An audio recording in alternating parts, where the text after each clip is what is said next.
Өте жұмсақ медовый торт жасаймыз. Ең алдымен балымызды су буына ертіп аламыз.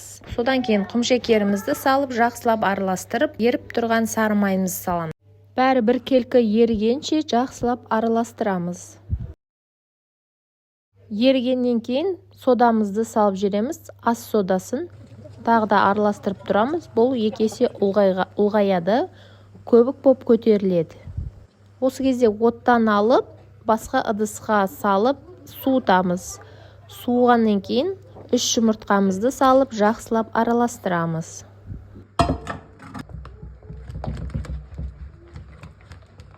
Ұнымыздың жартысын бір салып, жақсылап араластырып алып,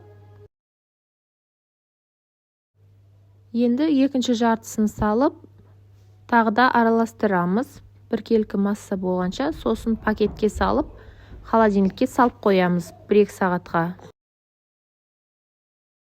Холодильниктен алып, осынша ұзын формаға істеп алып, 10 немесе 12 бөлікке бөлеміз. Өздеріңіздің тортты қалай жасайсыздар соған қарай. Сосын пакетке салып қоямыз да, шетінен жаямыз. Жабыс қалмас үшін мен осылай бетіне пергамент қойып, солай жаямын. Жабыспай әдемі жайылады, ұн сеуіп жаюға да болады. Формасын 22-24 өздеріңіз қалауларыңыз бойынша істеуге болады. Барлығына жетеді.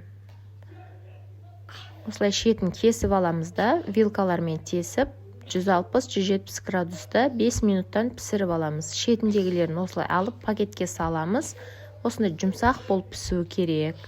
Пакетке салғанына шетіндегілерін бұны сыртына посыпка жасаймыз. Сол үшін осылай оқтаумен жақсылап майдалап аламыз. Осындай ұнтақ болады. Енді кремін жасауға кірісеміз. Творожный сыр мен сливкиді мұздай болу керек бұлар. Жақсылап миксерлейміз. Біркелкі болғанша қою крем болады. Екінші ыдысымызға қаймақ пен сгущенканы араластырамыз. Сгущенкаларыңыз сапасы жоғары болсын. Жақсылап миксерлейміз. Енді екі кремді бір-біріне салып, жақсылап араластырып аламыз да лопаткамен. Сосын миксермен миксерлейміз.